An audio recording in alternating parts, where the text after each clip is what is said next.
The fear of death and the quest for immortality.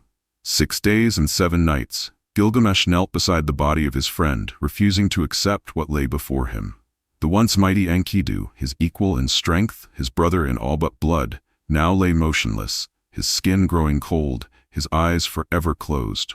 When a worm fell from Enkidu's nose, the undeniable reality of death finally broke through Gilgamesh's denial. "Shall I too not lie down like him, and never rise again, forever and ever?" he whispered, his voice breaking. In this moment of devastating clarity, the king of Uruk, 2/3 divine, 1/3 human, the mightiest ruler of his age, confronted humanity's most fundamental terror, the inescapable fate of mortality. This pivotal scene from the Epic of Gilgamesh captures the heart of mankind's oldest written story, a 4,000-year-old Mesopotamian masterpiece that continues to resonate with readers today. Composed in the 2nd millennium BCE, this ancient text predates Homer's Iliad by at least 1,000 years, and the earliest books of the Bible by centuries. Inscribed on 12 clay tablets in cuneiform script, the epic follows Gilgamesh's journey from tyrannical ruler to a man desperately seeking the secret to eternal life, only to ultimately discover a different kind of immortality. The story's enduring power lies in its exploration of timeless human concerns. Friendship, loss, the search for meaning, and our universal fear of death. The tale gained such cultural significance that it was used to train scribes to read and write, spreading throughout the ancient Near East, influencing countless stories that followed, most notably several narratives in the Bible, including the Great Flood. The rediscovery of this masterpiece is itself an epic tale. In the 1850s, archaeologist Austin Henry Layard unearthed tens of thousands of clay tablets from ancient Assyrian palaces at Nimrud and Nineveh. Among these fragmentary texts, British museum scholar George Smith identified pieces of what would become known as the Epic of Gilgamesh. When Smith first deciphered the flood account in 1872, he was so overcome with excitement that, according to witnesses, he began removing his clothes in the museum. As you explore this ancient story, you'll encounter a world both alien and familiar, a civilization that flourished between the Tigris and Euphrates rivers thousands of years ago, yet grappled with questions we still ask today. You'll witness the friendship that transformed a tyrant, experience the devastation of loss that drove him to the edges of the known world, and ultimately discover what Gilgamesh learned about the true nature of immortality. The epic begins with a prologue praising Gilgamesh as he who saw the deep, the foundations of the land, who knew the world's ways, was wise in all things. This was no ordinary wisdom. Gilgamesh had gained knowledge from before the time of the worldwide flood, secrets hidden from common men. But this knowledge came at a terrible price, through all the miseries that he came through. The narrator urges us to examine the mighty walls of Uruk to understand the enduring legacy of its king. These massive ramparts, 3.5 square miles of city, gardens, clay pits, and temples, stand as testament to what Gilgamesh built, a different kind of immortality than the one he initially sought. But before Gilgamesh could understand this profound truth, he would first need to experience friendship, loss, and a desperate quest to the ends of the earth. His journey begins not with wisdom, but with tyranny, the catalyst that would set in motion one of humanity's greatest stories. As we follow Gilgamesh's transformation from feared despot to grief-stricken wanderer to enlightened ruler, we confront our own deepest fears and highest aspirations. For in this ancient king's quest for immortality, we recognize our own struggle to find meaning in a world where death remains the one inescapable certainty. Gilgamesh and Enkidu. From rivals to soulmates. The city of Uruk rose from the Mesopotamian plain like a crown jewel of human achievement. Its massive walls, so thick that chariots could race along their tops, enclosed a vibrant metropolis of temples, gardens, and bustling marketplaces. The scent of incense wafted from the ziggurat dedicated to Ishtar, while the clamor of commerce and craftsmanship filled the air.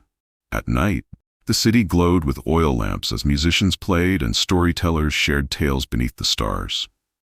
Yet despite this splendor, Uruk lived under the shadow of its king's tyranny. Gilgamesh was no ordinary ruler. Standing nearly 6 feet tall with a chest measuring 6 feet across, he was a physical marvel. his hair thick as a grain field, his teeth gleaming like the rising sun. The offspring of the goddess Ninsun and immortal king, Gilgamesh embodied the perfect hero. 2/3 divine, 1/3 human. His superhuman strength allowed him to wrestle lions and defeat any challenger. But this divine heritage had twisted into something monstrous. As the narrator tells us, Gilgamesh would leave no son to his father. Day and night, he would rampage fiercely. The young men of Uruk lived in constant fear of mistreatment. Even more disturbing, Gilgamesh would leave no girl to her mother, no young woman to her husband. The great king claimed the right to sleep with every bride on her wedding night before her husband could claim her. The cries of the oppressed people rose to the heavens. Their bitter clamor reached the heaven of Anu, the supreme deity of the Mesopotamian pantheon. Something had to be done to check the king's unbridled power. Anu devised a plan. Let them create a match for Gilgamesh, mighty in strength. Let them contend with each other, that Uruk may have peace. He commanded the goddess Aruru, creator of humanity, to fashion a rival for the tyrannical king. Aruru took this divine commission seriously. She wet her hands, pinched off clay, and cast it down upon the steppe. From this simple act emerged Enkidu, wild, powerful, and utterly uncivilized. Shaggy with hair was his whole body, the text tells us. He was made lush with head hair like a woman. The locks of his hair grew thick as a grain field. Unlike city-dwelling Gilgamesh, Enkidu knew nothing of civilization. He lived among the animals, running with gazelles and drinking alongside wildlife at the watering holes. His strength matched that of Gilgamesh, but it was the raw power of nature, untamed by social conventions. When a hunter encountered Enkidu at a watering hole, he was terrified by the wild man who freed animals from his traps. The hunter sought advice from his father, who suggested a solution. Take Shamhat the harlot with you. When the wild beasts draw near the water hole, let her strip off her clothing, laying bare her charms. When he sees her, he will approach her. Then his beasts that grew up with him on the steppe will deny him. This plan to use female sexuality to civilize the wild man reveals much about how the ancient Mesopotamians viewed the civilizing process. The natural would be tamed by the cultural, the wild by the domestic. Shamhat did as instructed. When Enkidu approached the watering hole, she revealed herself to him. The primitive man, following his natural desires, was drawn to her immediately. 6 days and 7 nights was Enkidu aroused, flowing into Shamhat, the epic tells us with remarkable frankness. When finally sated, Enkidu rose to return to his animal companions. But something fundamental had changed. When they saw him, the gazelles shied off. The wild beasts of the steppe shunned his person. Enkidu had been transformed by this encounter, no longer purely natural. He had taken his first step toward becoming human.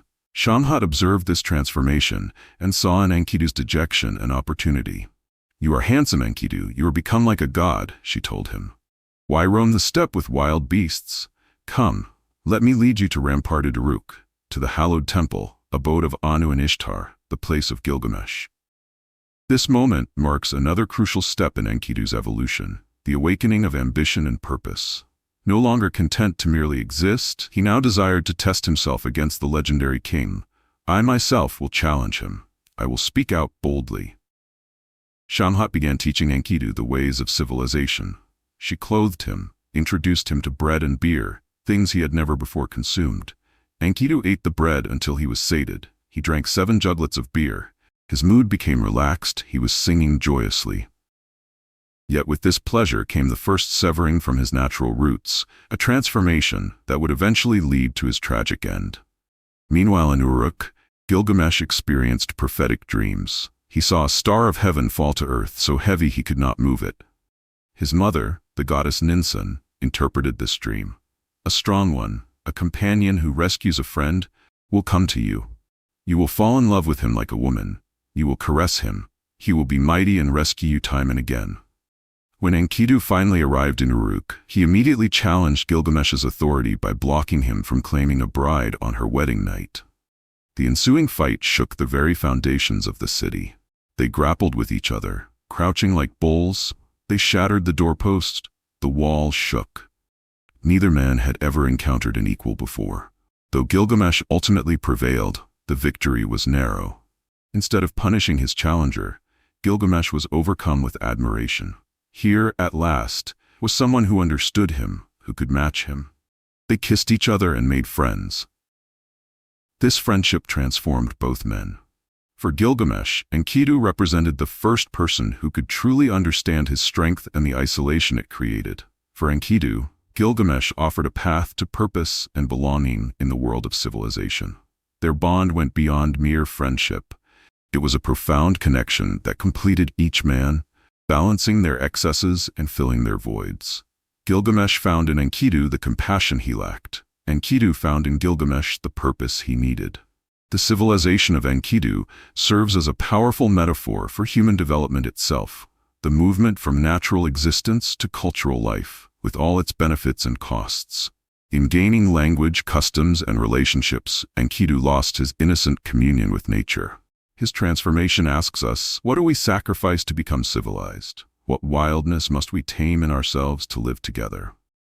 As for Gilgamesh, the friendship with Enkidu began his transformation from tyrant to hero. With his equal beside him, he no longer needed to assert his dominance through cruelty. Instead, he could channel his enormous energy toward worthy challenges. The stage was now set for the adventures that would test this remarkable friendship and ultimately lead to the greatest test of all: how to continue living when half of your soul is torn away. Battle, pride, and consequences. With their newfound friendship forged in combat, Gilgamesh and Enkidu now face the restlessness that comes when two powerful spirits find themselves contained within peaceful city walls. The energy that once drove Gilgamesh to tyranny needed a new outlet, a challenge worthy of their combined might. There dwells in the forest a fierce monster named Humbaba, Gilgamesh declared one morning, his eyes alight with the fire of ambition. You and I shall kill him and wipe out something evil from the land. Let us surprise him in his dwelling. The cedar forest, home to the mighty guardian Humbaba, lay far to the west, a journey of a month and a half for ordinary men. It was a sacred place, its massive trees beloved by the god Enlil, who had appointed Humbaba as its fearsome protector. Enkidu, who knew the wilderness intimately, immediately recognized the danger. His face paled as he warned his friend. Humbaba's cry is the roar of a deluge, his mouth is fire, his breath is death. The dwelling of Humbaba is a hopeless quest. He explained that Enlil himself had set Humbaba to guard the cedar forest. Challenging him meant defying a powerful deity. But Gilgamesh was unmoved by these warnings. The king's eyes flashed with determination and perhaps a deeper fear, the fear of insignificance. People's days are numbered. Whatever they attempt is a puff of air, he told Enkidu. Here you are, even you, afraid of death. What good is your bravery's might? I will go before you. If I fall, I'll have established my name, Gilgamesh, who joined battle with fierce Humbaba, they'll say. In these words, we glimpse Gilgamesh's true motivation, not the stated purpose of ridding the land of evil, but the desire for eternal fame. Already, the king was struggling with his mortality, seeking to overcome it through deeds that would survive in memory long after his body had returned to dust. The pair prepared extensively, visiting the forges of Uruk to have special weapons made for the dangerous expedition. Armed with axes, swords, and daggers, they approached the elders of the city to announce their plan. The council of elders, like Enkidu, attempted to dissuade the king. That journey is not to be undertaken, they warned. That being is not to be looked upon. But seeing Gilgamesh's unwavering resolve, they eventually entrusted him to Enkidu's care. Let Enkidu protect his friend, safeguard his companion. On your return, entrust the king to us. Before departing, the heroes visited Gilgamesh's divine mother, Ninsun, seeking her blessing. In a moving prayer to the sun god Shamash, she requested divine protection for her son and his friend. With their weapons ready and divine favor sought, the two set out for the distant cedar forest. The journey that would take ordinary travelers a month and a half, Gilgamesh and Enkidu, with their supernatural stamina, covered in just 3 days. 50 double leagues they went in a single day, the epic tells us, highlighting their extraordinary capabilities. Yet, despite his earlier bravado, as they approached the forest, Gilgamesh was suddenly beset by doubt. As the cedar cast its shadow, Gilgamesh was overcome by fear. Stiffness seized his arms, then numbness befell his legs. This moment of vulnerability reveals the humanity beneath the hero's divine facade, a man confronting his own limits despite his outward confidence. Enkidu, seeing his friend's fear, now became the motivator. Let's go into the forest. On with it, let's raise our challenge. The roles had reversed, the civilized king faltered, while the former wild man pushed forward. Drawing courage from his friend's words, Gilgamesh recovered his resolve. Together they entered the sacred forest, where the towering cedars reached toward heaven like pillars supporting the sky. The scent of resin filled the air, and dappled light filtered through the ancient canopy. Their intrusion did not go unnoticed. Humbaba, sensing their presence, confronted them with terrifying fury. The guardian's appearance was horrific, his face contorted, his roar like thunder, his breath hot as fire. "Why have you made your way here?" he demanded, his voice shaking the forest floor. "Had I killed the likes of you, would I have filled my belly? I should slash the throat and neck of Gilgamesh." The battle that followed was cataclysmic. Humbaba summoned all his supernatural powers, but the combined strength of Gilgamesh and Enkidu, with the aid of Shamash's divine winds, gradually overwhelmed him. After a fierce struggle, they cornered the forest guardian. Recognizing his imminent defeat, Humbaba's demeanor suddenly changed from fierce to supplicant. He fell to his knees before Gilgamesh, his fearsome visage transformed by terror. "Oh, Gilgamesh, spare my life," he begged. "A dead man cannot serve a master. A living slave is profitable for his master. I might have lifted you up, dangled you from a twig at the entrance to my forest.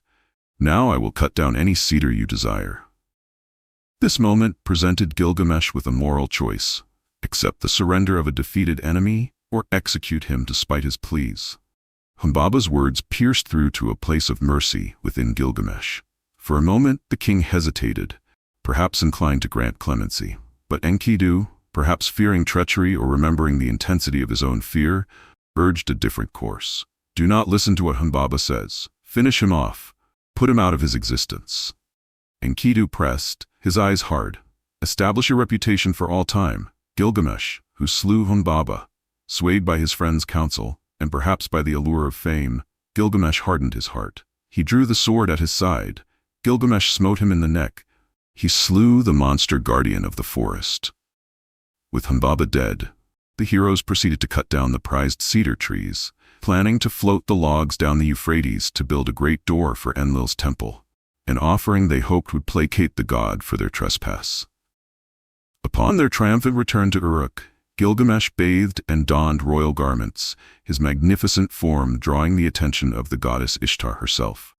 Struck by his beauty, the goddess made a brazen proposal. "Come, Gilgamesh, you shall be my bridegroom. Give me your lusciousness. You shall be my husband. I shall be your wife." Her offer included promises of riches and dominion, chariots of lapis lazuli and gold, kings and princes bowing at his feet, and unmatched prosperity for his lands. But Gilgamesh, unlike most mortals who would leap at divine favor, responded with shocking contempt. "What will I get if I marry you?" he retorted, before listing her former lovers and their tragic fates. "For Dumuzi, your girlhood lover, you ordained year after year of weeping." One by one, he recounted how Ishtar had transformed a shepherd into a wolf, crippled a gardener, and caused suffering for all who had shared her bed. "You are a brazier that goes out when it freezes, a flimsy door that keeps out neither wind nor draught," he concluded scathingly. This rejection, perhaps the most dramatic instance of a mortal refusing a deity in ancient literature, reveals Gilgamesh's dangerous pride. Having defeated Humbaba, he now considered himself beyond even divine authority. The king had overreached, letting his success blind him to the perilous line he was crossing. Ishtar, humiliated and enraged, ascended to heaven to petition her father Anu for revenge. "Gilgamesh has been spouting insults about me," she wept. "Father, give me the bull of heaven so I may strike him down." When Anu hesitated, she threatened cosmic disorder. "If you don't give me the bull of heaven, I'll strike down the nether fastness. I'll raise the dead to devour the living."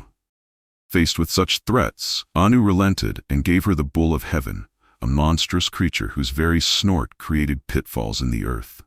Ishtar led this divine weapon to Uruk, where it caused immediate devastation. At the bull's snort, pits opened up. 100 men of Uruk fell into them, the epic tells us.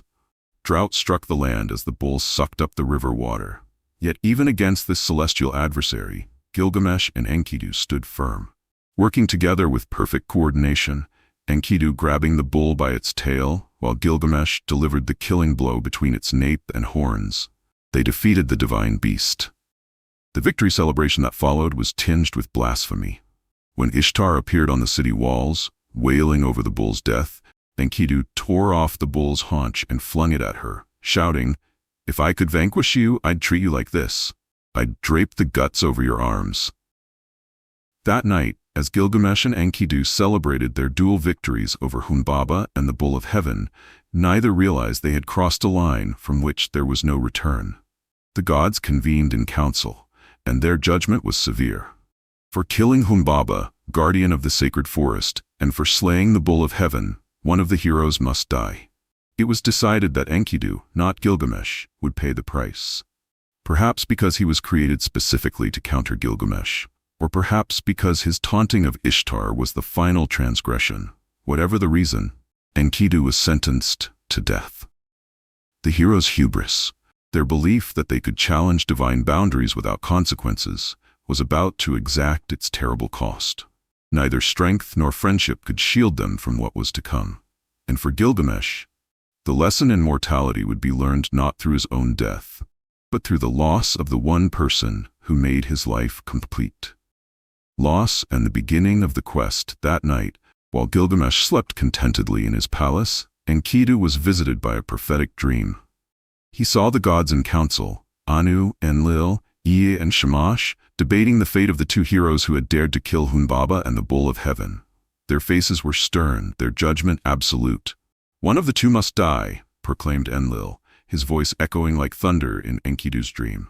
"The cedar forest has been defiled, the sacred bull slaughtered, the natural order demands payment." Enkidu awoke in a cold sweat, his heart pounding against his ribs. He knew immediately what the dream foretold.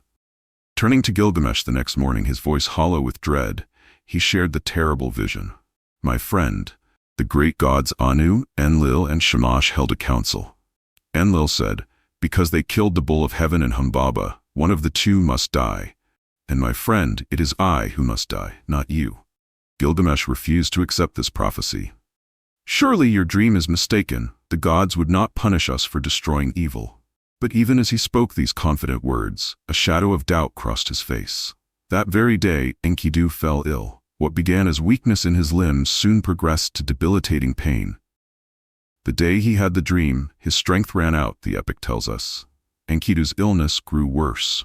For 12 agonizing days, Enkidu's condition deteriorated. His once powerful body, the body that had wrestled lions and helped defeat the Bull of Heaven, now wasted away before Gilgamesh's eyes.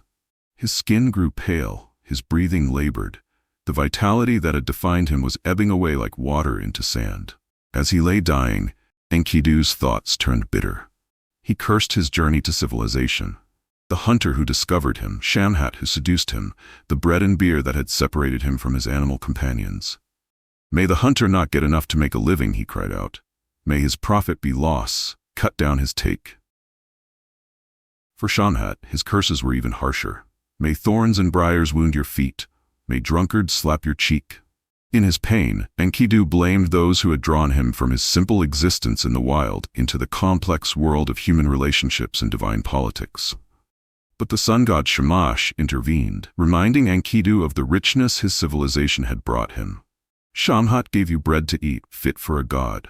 She poured you beer fit for a king. She dressed you in a noble garment and gave you handsome Gilgamesh for a comrade." Hearing this, Enkidu's rage subsided, and he reversed his curses, blessing Shamhat instead. As death drew nearer, Enkidu turned to Gilgamesh, his eyes filled with fear. "My friend, my god has turned against me." The wild man who had once run fearlessly with gazelles, now trembled before the unknown threshold he was about to cross. Gilgamesh refused to leave his friend's side. He held Enkidu's hand as fever racked his body, whispered encouragement as pain contorted his features. He promised offerings to the gods, consulted healers, and pledged to build monuments in Enkidu's honor. Anything to prevent the inevitable. But on the 12th day, Enkidu's eyes grew distant. His breathing slowed, With one final glance at Gilgamesh, he exhaled and became still. He touched his heart, but it beat no more. The silence that followed was deafening. Gilgamesh would not accept what had happened. "Enkidu, arise," he commanded, as if his royal authority extended even over death. But there was no response. He touched his friend's face, the face now waxy and cold, so unlike the animated countenance that had laughed with him through adventures. Then he covered his friend's face like a bride's, the epic tells us. He hovered around him like an eagle, like a lioness robbed of her cubs. He paced to and fro, back and forth, tearing out and letting fall in a heap the locks of his hair, ripping off and hurling away his fine clothes like something foul. For 6 days and 7 nights, Gilgamesh refused to surrender Enkidu's body for burial. He kept vigil, denying death's reality, until a worm fell out of his nose. The undeniable evidence of decomposition. Only then did Gilgamesh allow the funeral preparations to begin. The king ordered unprecedented funeral rites. The entire city of Uruk was commanded to mourn. Craftsmen created a golden statue of Enkidu, precious stones formed his chest, lapis lazuli his hair. Offerings of extraordinary richness were prepared for the gods of the underworld, in hopes they would receive Enkidu kindly. Yet even as the elaborate funeral unfolded, something fundamental had broken inside Gilgamesh. The loss of Enkidu was not just the loss of a friend, it was the loss of half himself, the half that had made him complete. More terrifying still, it was a preview of his own inevitable end. "I weep for my friend Enkidu," he keened, his voice raw with grief. "What now is this sleep that has seized you? You have grown dark, you cannot hear me." The finality of death, its absolute severing of connection, struck Gilgamesh with the force of a physical blow. After the funeral, Gilgamesh did not return to his kingly duties. Instead, he cast off his royal robes and dressed himself in the skin of a lion. Unkempt, unwashed, he began to roam the wilderness.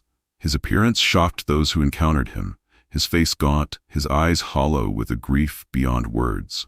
"I shall die too, shall I not then be like Enkidu?" This question haunted Gilgamesh, driving him beyond the boundaries of civilization. "Sorrow has entered my heart. I have grown afraid of death, so I roam the steppe." But his wandering was not aimless. A new obsession had taken hold, a desperate quest to escape the fate that had claimed his friend. "Having come this far, I will go on swiftly toward Utnapishtim, son of Ubar-Tutu," he declared. This Utnapishtim was the only human ever granted immortality by the gods, the sole survivor of the great flood that had nearly destroyed humanity. Gilgamesh would find this immortal man and learn his secret. He would defeat death itself, the enemy that had stolen Enkidu. His journey took him to the edge of the world, to mountains where scorpion people guarded the passage of the sun. Their fearsome glory is stupefying, the epic tells us. Their glance is death. Yet even these terrifying guardians recognized something extraordinary in the grieving king. 2/3 of him is divine, 1/3 is human. When they asked his purpose, Gilgamesh replied with raw honesty, "Because of my brother Enkidu, I am wandering the steppe. Death has entered my heart. I fear death. That is why I roam the wilderness. I must go to Utnapishtim." The scorpion guardians warned him that the path ahead was impossible. No one who enters the mountain can emerge alive. For 12 double hours, dense is the darkness, no light is there. Yet they saw in his eyes a determination beyond reason, and they permitted him to try. Gilgamesh plunged into the mountain tunnel through which the sun traveled each night. In pitch darkness, he ran against time itself, knowing that if the sun caught him within the passage, he would be incinerated. Hour after desperate hour he pressed forward, feeling his way through absolute blackness, driven by grief and fear and hope. Just before the sun would have overtaken him, Gilgamesh emerged into a brilliant garden unlike any seen by mortal eyes. Trees bearing jewels instead of fruit, leaves of lapis lazuli, fruit of ruby and emerald. Beyond this magical grove lay the shore of a vast sea, and there Gilgamesh encountered Siduri, a divine tavern keeper. Shocked by his wild appearance and desperate manner, she barricaded herself against him until he explained his quest. After hearing Gilgamesh's story of loss, Siduri offered not information but wisdom. "Gilgamesh, wherefore do you wander? The eternal life you are seeking you shall not find. When the gods created mankind, they established death for mankind and withheld eternal life for themselves. Her advice cut to the heart of human experience. As for you, Gilgamesh, let your stomach be full. Always be happy, night and day. Make every day a delight. Night and day, play and dance. Your clothes should be clean, your head washed. You should bathe in water. Look proudly on the little one holding your hand. Let your mate be always blissful in your loins. This, then, is the work of mankind. In these words, Siduri offered a different answer to the problem of mortality. Not denial or escape, but acceptance and engagement with the richness of mortal life. She suggested that immortality might be found not in endless duration, but in depth of experience. But Gilgamesh was not ready for this wisdom. His grief was too fresh, his fear too primal. He demanded to know the way to Utnapishtim, unwilling to accept any substitute for his quest to defeat death itself. Siduri, seeing his determination, finally directed him to Urshanabi, the ferryman who might take him across the waters of death, the final barrier between the world of mortals and the distant shore where Utnapishtim dwelled in eternal life. Gilgamesh's journey was far from over, but he had taken the first steps on a path that would lead him not just to the edges of the world, but to the boundaries of human understanding, and ultimately to a wisdom deeper than his initial quest had sought. Meeting Utnapishtim and the lesson of immortality. Following Siduri's directions, Gilgamesh found Urshanabi, the ferryman of the waters of death, the treacherous sea separating the mortal world from Utnapishtim's eternal abode. But in his haste and desperation, Gilgamesh made a critical error. Seeing stone figures helping Urshanabi with his boat, Gilgamesh mistook them for enemies and destroyed them with his mighty strength. "Why are your cheeks emaciated? Why is your face cast down?" asked the startled ferryman, observing the wild grief etched into the once magnificent king's features. When Gilgamesh explained his quest to find immortality after losing Enkidu, Urshanabi shook his head in dismay. "Your own hands have foiled you, Gilgamesh. You have smashed the stone figures that allowed us to cross the waters of death without touching the lethal waters." The stone figures, it turned out, were essential for navigating the deadly waters. Their magic allowed the boat to cross without the ferrymen or passengers touching the fatal liquid. Without them, crossing seemed impossible. Yet Urshanabi offered an alternative. "Raise your axe, cut 300 punting poles, each 60 feet long. We will use these to push the boat without touching the water." Gilgamesh immediately set to work in the nearby forest, cutting and preparing the long poles with desperate energy. Each pole would be used just once, pushed into the deadly water and then abandoned as they moved forward. A new pole for each thrust. The journey across the waters of death became a race against resources. With each pole discarded after a single use, they moved forward in increments, watching their supply dwindle. The tension mounted as they approached the middle of the crossing, with fewer and fewer poles remaining. When the final pole was used before reaching shore, Gilgamesh made a last desperate improvisation. He stripped off his garments and held them up as a sail, while Urshanabi guided the vessel toward land. Exhausted but triumphant, they finally reached the distant shore, the place no mortal had reached alive. There, Utnapishtim watched their approach with curiosity and suspicion. The immortal man, physically identical to Gilgamesh but emanating an otherworldly serenity, questioned why a stranger had made this impossible journey. Face to face with the only human to achieve immortality, Gilgamesh poured out his story, his adventures with Enkidu, their killing of Humbaba and the Bull of Heaven, Enkidu's death, and his own subsequent terror of mortality. His voice broke as he spoke of his friend's death and his desperate quest to escape the same fate. But instead of sympathy or immediate answers, Utnapishtim's response was cold and philosophical. "Why do you torture yourself? When you wear yourself out with grief, you just bring the moment of death closer. Human life is like a reed broken in the wind, here one day, gone the next. No one sees the face of death, no one hears the voice of death.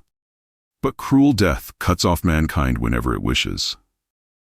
Utnapishtim continued with a devastating truth. The Anunnaki, the great gods, assembled. Memetum, the creator of fate, decreed destinies with them. They established death and life, but the days of death they did not disclose. These words struck Gilgamesh like physical blows. The immortal man was telling him that death is not an enemy to be defeated, but the very design of existence. a fundamental condition established by the gods at creation. Seeing Gilgamesh's distress, Utnapishtim decided to tell his own story, how he achieved the immortality that Gilgamesh now sought. It was not through strength or cunning or questing, but through an extraordinary circumstance, surviving the great flood that had nearly ended humanity. I will reveal to you, Gilgamesh, a secret matter and a mystery of the gods, Utnapishtim began. He described how the city of Shuruppak had grown corrupt, prompting the gods to decide to destroy humanity with a catastrophic flood. While most gods agreed to keep this plan secret from humans, the god Ea cleverly circumvented his oath. Unable to directly warn Utnapishtim, Ea spoke to a reed wall while Utnapishtim was within earshot. Reed wall, listen carefully. Man of Shuruppak, son of Ubar-Tutu, tear down your house and build a boat. Forsake possessions and seek life. Take aboard the boat seeds of all living things, the god had instructed. Following these divine instructions, Utnapishtim built an enormous ark, filled it with his family, craftsmen, animals, and supplies. When the storm arrived, it was more terrible than anyone could have imagined. At the first glimmer of dawn, a black cloud rose over the horizon. Adad's awesome power passed over the heavens. Everything bright turned to darkness. The land was shattered like a clay pot, Utnapishtim recounted. For 6 days and 7 nights, the storm wind blew, the flood leveled the land. Even the gods were terrified by the destruction they had unleashed. The gods were frightened by the flood. They cowered like dogs at the edge of the universe. When the waters finally receded, Utnapishtim's ark came to rest on Mount Nimish. He released birds to find dry land, first a dove, then a swallow, and finally a raven that did not return, indicating the floodwaters had sufficiently receded. When Utnapishtim emerged and offered sacrifices, the gods, having regretted their decision to destroy humanity, were overjoyed to find survivors. The god Enlil, initially angry that anyone had escaped his judgment, was eventually persuaded by Ea that Utnapishtim deserved to be saved due to his wisdom and piety. Hitherto, Utnapishtim was a human being, declared Enlil. Now Utnapishtim and his wife shall become like us gods. Utnapishtim shall dwell far away, at the mouth of the rivers. Concluding his tale, Utnapishtim looked directly at Gilgamesh. But who will convene the gods for your sake, that you may find the eternal life you seek? The message was clear. Immortality had been granted to Utnapishtim as an exceptional case, not as a path others could follow. To drive this point home, Utnapishtim challenged Gilgamesh. Come now, don't sleep for 6 days and 7 nights. It was a simple test to show Gilgamesh that he couldn't even master sleep, a temporary death, let alone defeat death itself. Exhausted from his journey and emotional turmoil, Gilgamesh sat down, and sleep swirled over him like a mist. For a full week he slept, despite his intention to remain awake. Utnapishtim had his wife bake a loaf of bread each day to mark the passing time and to provide irrefutable evidence of Gilgamesh's failure. When Gilgamesh finally awoke, he tried to deny having slept. Scarcely had sleep stolen over me when straightway you touched me and roused me. But Utnapishtim simply pointed to the 7 loaves of bread, each in progressively worse condition, proving that Gilgamesh had indeed been asleep for days. The mighty king was forced to confront his limitations. How should I carry on, Utnapishtim? Death lurks in my bedroom, and wherever I turn, there is death. Seeing Gilgamesh's genuine despair, Utnapishtim's wife felt compassion and urged her husband to offer some consolation. Utnapishtim relented and revealed one final secret. There is a plant that grows under the water. It has thorns like a rose that will prick your hands. If you can obtain this plant and eat it, you will become young again. Hope surged within Gilgamesh. Here at last was something tangible. Not immortality perhaps, but renewal. A chance to regain youth and extend life. Without hesitation, he tied heavy stones to his feet, plunged into the deep waters, and located the thorny plant. Cutting it free despite the pain from its thorns, he resurfaced triumphantly. Urshanabi, this plant is a cure for heartache, he exclaimed. With it, a man can regain his vitality. I will take it to Uruk and test it on an old man. If he becomes young, I will eat it myself and return to the vigor of my youth. For the first time since Enkidu's death, Gilgamesh felt genuine joy. The journey home began with renewed purpose and energy. But fate had one final, cruel lesson to teach. During the return journey, they stopped by a cool, inviting pool. Gilgamesh, hot and dusty from travel, decided to bathe in its refreshing waters. Setting the precious plant safely on shore, he dove into the pool. At that moment, a moment that would forever change Gilgamesh's understanding of life, a snake, attracted by the plant's scent, slithered from a nearby hole. Silently approaching the unattended treasure, it seized the plant and immediately devoured it. As it retreated, the snake shed its old skin, instantly renewed by the plant's power. When Gilgamesh emerged from the water and discovered the theft, he collapsed on the shore, his body racked with sobs. "For whom have my arms labored, Urshanabi? For whom has my heart's blood been spent? I have not secured any good for myself, but done a favor for the crawling snake." The cruel irony was unbearable.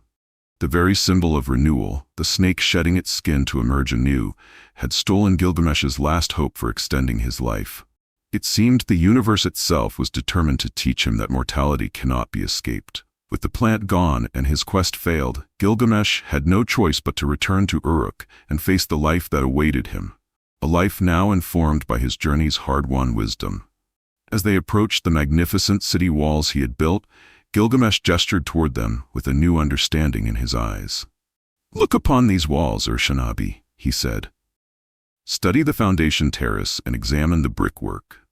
Is not the masonry of kiln-fired brick? Did not 7 sages lay its foundations?" These walls, which had seemed like mere physical achievements before his journey, now represented something far more significant to Gilgamesh. They were his true immortality, the enduring testament to his existence that would outlast his physical body. Through his quest, Gilgamesh had not found the eternal life he sought, but he had discovered something perhaps more valuable. The understanding that immortality comes not from defying death, but from creating something that outlives the creator, whether children, works of art, mighty cities, or stories that will be told for generations to come. In his failure to escape death, Gilgamesh had succeeded in discovering how to truly live. Legacy and cultural impact. Upon his return to Uruk, Gilgamesh was a transformed ruler. The arrogant tyrant who had once oppressed his people was gone, replaced by a king who understood the true meaning of leadership. He who had once sought personal glory now devoted himself to ensuring his city's prosperity and security. His own mortality accepted, Gilgamesh focused on building something that would outlast him, a legacy etched in stone and story. The epic closes as it began, with praise for the magnificent city walls of Uruk. But these walls now carry deeper significance. They are not merely defensive structures, but symbols of Gilgamesh's understanding that true immortality comes through lasting contributions to humanity. 1 square mile of city, 1 square mile of gardens, 1 square mile of clay pits, a half square mile of Ishtar's dwelling. These measurements are no longer just physical dimensions, but the markers of a life well lived. The wisdom Gilgamesh gained through suffering became the foundation of his rule. Having confronted death and accepted its inevitability, he could more fully embrace life. Having lost his closest friend, he better understood the value of human connection. Having failed in his quest for personal immortality, he recognized that legacy is the only true eternity humans can achieve. This profound journey from tyranny to wisdom, from fear to acceptance, resonates far beyond the ancient walls of Uruk. For over 4,000 years, the Epic of Gilgamesh has spoken to fundamental human concerns that transcend time and culture. Its influence extends into the religious, literary, and philosophical traditions that form the bedrock of human civilization. The parallels between Gilgamesh and biblical narratives are particularly striking. Most famously, the flood story of Utnapishtim bears remarkable similarities to Noah's flood in Genesis. Both involve divine displeasure with humanity, a righteous man instructed to build a vessel, the saving of animals, the grounding of the ark on a mountain, the release of birds to find dry land, and a sacrifice that pleases the deity.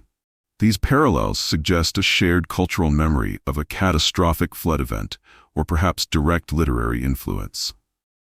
Other biblical echoes include the Garden of Eden and the serpent. In both Gilgamesh and Genesis, a snake steals the possibility of renewal or immortality from humans. In both narratives, a divine garden exists where immortality might be found, and in both, humans are ultimately denied this eternal life. The civilizing of Enkidu by Shamhat parallels the awakening of Adam and Eve to self-consciousness after eating the forbidden fruit, both marking the transition from natural innocence to civilized awareness. The deep friendship between Gilgamesh and Enkidu finds resonance in the biblical relationship between David and Jonathan, which similarly transcends ordinary bonds. As David laments that Jonathan's love surpassed the love of women, so too does Gilgamesh mourn Enkidu with the intensity of a lover. Like a lioness robbed of her cubs, he paces in his grief. Beyond biblical connections, the Epic of Gilgamesh explores universal themes that continue to preoccupy humanity. Its meditation on mortality speaks to every human who has confronted death or lost a loved one. Gilgamesh's journey from denial to acceptance mirrors the stages of grief familiar to modern psychology. His ultimate realization that meaning is found not in endless life, but in how we live the life we have, offers wisdom as relevant today as it was 4 millennia ago. The epic's influence extends into modern literature and art. Poets from Rainer Maria Rilke to H.D. Hilda Doolittle have drawn inspiration from Gilgamesh's quest. Novelists including Hermann Hesse and Philip Roth have explored similar themes of friendship, mortality, and meaning. Contemporary adaptations range from operas to graphic novels, each finding new resonance in this ancient story. Archaeological discoveries continue to enhance our understanding of the historical context behind the epic. The ruins of Uruk, located in modern-day Iraq, reveal a sophisticated urban center that once housed up to 80,000 people. Excavations have uncovered evidence of the massive walls described in the epic, confirming that beneath the mythological embellishments lies a core of historical truth. The story of the epic's rediscovery is itself remarkable. When George Smith first deciphered the Flood Tablet in 1872, it caused a sensation throughout Europe. Here was evidence that biblical narratives shared elements with much older Mesopotamian texts, challenging conventional understandings of religious history. The fragmented clay tablets, some barely larger than a credit card, had preserved this extraordinary story through millennia of burial, awaiting modern scholars to piece them together and breathe life back into Gilgamesh's tale. Today, as humanity faces new existential questions about artificial intelligence, genetic engineering, and potentially extended lifespans, Gilgamesh's quest remains startlingly relevant. What would eternal life mean without the people we love? Would immortality bring wisdom or merely extend our capacity for error? If we could live forever, would life lose its precious intensity? These questions, first explored in the Epic of Gilgamesh, continue to challenge us. Perhaps the most profound lesson from the epic is embodied in Siduri's advice to Gilgamesh: let your stomach be full. Always be happy, night and day. Make every day a delight. Look proudly on the little one holding your hand. Let your mate be always blissful in your loins. This then is the work of mankind. This ancient wisdom, to embrace the fullness of mortal experience rather than chase immortality, echoes in the biblical book of Ecclesiastes. Go, eat your food with gladness, and drink your wine with a joyful heart. Enjoy life with your wife, whom you love. In the end, what makes the Epic of Gilgamesh truly immortal is not just its age, but its insight. Through the journey of a half-divine king who learns to embrace his humanity, we discover our own path toward meaning in a finite existence. The epic reminds us that while individual lives are brief, human experience is continuous. Gilgamesh's story has been told and retold for 4,000 years, keeping his memory alive far longer than any magical plant could have extended his physical life. As you reflect on this ancient tale, consider your own walls of Uruk, the legacy you build that will outlast your physical existence. Like Gilgamesh, we all face the reality of mortality, the pain of loss, and the question of meaning. And like him, we may discover that true immortality lies not in endless duration, but in the depth of our connections, the wisdom of our acceptance, and the enduring impact of our contributions to the human story. The Epic of Gilgamesh, having survived the collapse of empires and the passage of millennia, stands as proof of its own central insight. Through story, through creation, through wisdom passed from generation to generation, we achieve a form of immortality more meaningful than eternal life itself could ever be. The Epic of Gilgamesh speaks to us across 4 millennia with remarkable clarity about the questions that define midlife and beyond. As we cross the threshold of 40, we begin to confront our mortality, not as an abstract concept, but as a tangible reality. Friends fall ill, parents age, and we notice our own bodies changing, experiences that echo Gilgamesh's journey after losing Enkidu. Many of us, like Gilgamesh, initially respond with denial. We pursue our own versions of magical plants, whether through career achievements, physical appearance, or material acquisitions. We run from death rather than integrating its reality into a more meaningful life. But wisdom comes when, like Gilgamesh, we eventually accept our limitations and redirect our energy toward what truly matters. The walls of Uruk represent the legacy we all hope to build. Not monuments to ourselves, but contributions that serve others long after we're gone. For some, this legacy lives in children and grandchildren. For others, it's found in mentoring colleagues, creating art, strengthening communities, or simply being fully present with loved ones. These are our walls of Uruk, built not from fear of mortality, but from acceptance of it. Perhaps the most beautiful discovery in midlife is that embracing our finite nature doesn't diminish life, it enriches it. When we stop frantically searching for immortality, like the younger Gilgamesh, we can finally heed Siduri's wisdom to be fully present for the feast of life, appreciating simple pleasures, nurturing relationships, and finding joy in ordinary moments. This is the profound paradox Gilgamesh discovered. Only by accepting death can we truly learn how to live. If Gilgamesh's journey resonated with you, I'd love to hear your thoughts in the comments below. What parts of his story connected most deeply with your own experiences? Has confronting mortality changed your perspective on what truly matters?